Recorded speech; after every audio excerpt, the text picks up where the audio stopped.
안녕하세요. 바이오 발효융합학과 20학번 이유미입니다. 저는 이번에 체액 생검에 대해 발표하도록 하겠습니다.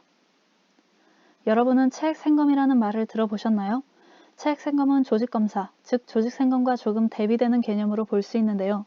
한마디로 요약하면 체액 생검은 비침습적 검사 방식, 조직 생검은 침습적 검사 방식을 이용해 암을 진단하는 방식입니다. 자세히 알아보면 다음과 같습니다. 체액 생검이란 오른쪽 그림처럼 침, 혈액, 소변과 같은 체액 속 바이오 마커를 통하여 암세포를 진단하는 방법으로 조직 생검에 비해 고통도 적고 검사 과정이 짧아 환자는 부담 없이 검사에 응할 수 있습니다. 또한 가장 큰 장점은 조기 진단에 용이하다는 것인데요. 조직 생검과 비교해보면 오른쪽 그림과 같이 미세침 주사나 개복 수술 등을 통하여 종양의 일부를 직접 채취해 검사하는 방식이기 때문에 종양의 발생 부위, 크기, 환자의 상태 등에 따라 시행이 불가능해질 수 있어 암을 조기에 진단하거나 재발 여부를 수시로 모니터링하기에 부적절합니다. 체액 생검은 체액 샘플만을 이용하여 분석하기 때문에 조기 진단과 모니터링에 유리한 것이죠. 한편 현재 가장 대표적으로 사용되는 조직 생검은 치명적인 단점을 한 가지 가지고 있는데 그것은 암의 유전적 이질성이라는 특성에 의해 검사 결과가 부정확해질 수 있다는 것입니다. 여기서 유전적 이질성이란 표현형에는 차이가 없지만 그것을 구성하는 유전자 배열이 완전히 다른 경우를 말합니다.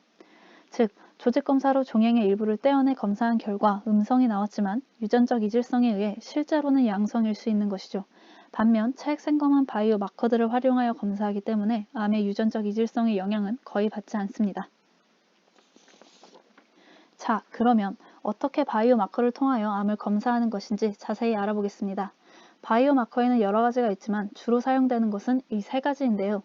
첫 번째로 CTC, 순환종양세포는 암 환자의 말초 혈액에서 발견되는 부유 종양세포로 암의 직접적인 단서이지만 혈액 속에는 극히 드물게 존재하여 검출이 어려울 수 있습니다. 다음으로 ctDNA, 순환종양 핵상은 정상적인 기전으로도 혈액 속으로 방출되는데 이 경우는 cfDNA라고 부르며 암 환자의 경우를 ctDNA라고 부릅니다. ctDNA를 검출하여 종양의 유무와 상태를 추정할 수 있습니다. 마지막으로 엑소좀은 혈액, 타액, 소변, 뇌척수액, 모유에서도 검출되는 미세소포로 모든 세포와 조직의 암 특이적인 물질도 전달할 수 있기 때문에 이를 분석하여 상태 파악 및 치료 평가에 이용할 수 있습니다. 해외 연구시설의 조사에 따르면 CTC는 5가지 항목, ctDNA는 3가지 항목, 엑소좀은 6가지의 항목을 분석해낼 수 있습니다. 기존에는 PSA나 EGFR과 같은 단백질을 통해 검사를 진행하였으나 이는 위양성 판정 가능성이 있습니다. CTC와 ctDNA는 암세포의 유전자를 그대로 보존하여 위양성 판정 가능성이 낮고 ctDNA는 반감기가 2시간 정도로 짧아 종양의 현재 상태를 명확하게 보여줄 수 있습니다. 이러한 이유로 액체 생검에는 대부분 바이오 마커들이 사용됩니다. 다음으로 이러한 체액 생검의 국내 업체 동향을 살펴보면 주로 CTC와 ctDNA의 검출 효율성을 높이는 쪽으로 개발이 진행되고 있는 것을 확인할 수 있습니다. 해외 업체 역시 마찬가지인데요. 여기 보시면 CTC와 ctDNA를 동시에 검출하여 분석하거나 엑소좀을 통해 mRNA를 얻는 기술도 함께 진행되고 있음을 알 수 있습니다.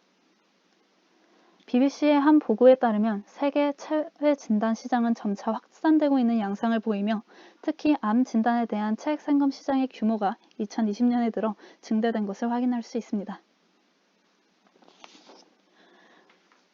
그러나 아직 체액 생검은 상용화하기엔 어려움이 있는데요. 그 원인은 다음과 같습니다.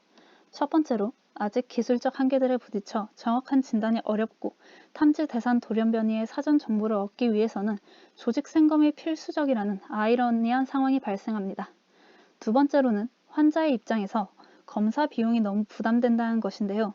2016년 기준 약 5,000달러의 검사비가 필요했습니다. 현재 검사비를 낮추는 여러 기술이 적용되고 있지만 이 과정에서 검사의 정확도가 감소할 수 있습니다. 다음으로 플라즈마의 구성 이해에 있어 논쟁의 여지가 존재한다는 것인데요.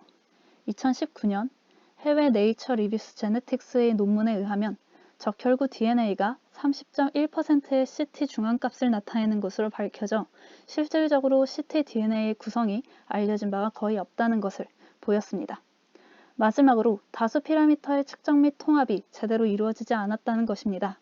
특정 암에 대해서는 높은 검사 일치율을 보였지만 일부 암의 경우 50%가량이 위양성으로 확인되었으며 이는 아직 단백질 마커의 최적 세트가 준비되지 않았다는 것을 말합니다.